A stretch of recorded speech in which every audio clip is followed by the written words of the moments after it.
في العراق، ولكن احنا عندنا خصوصيه كديه في محافظه بابل اللي تشمل المحامده والبعلوان وبعض العشائر القليله اللي تمثل الديم داخل المحافظه.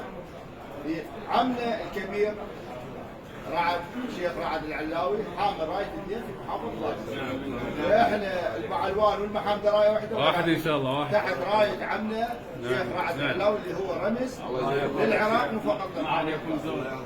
عمنا ابو سليم هو هسه حاليا انت الله يسلمك. لا والله يسلمك. بارك الله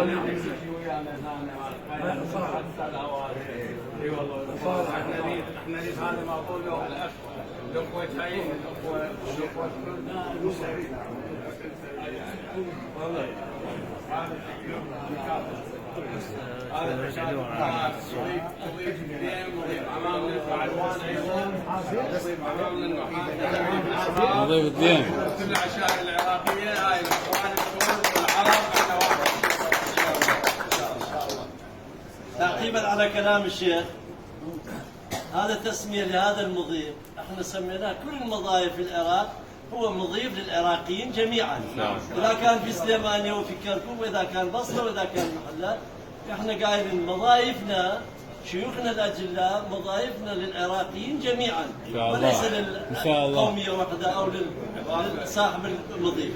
اضافه لهذا احنا الفنا كتاب ايضا سميناه عشيرتنا العراق. بارك الله فيك. وراح نهديكم نسخ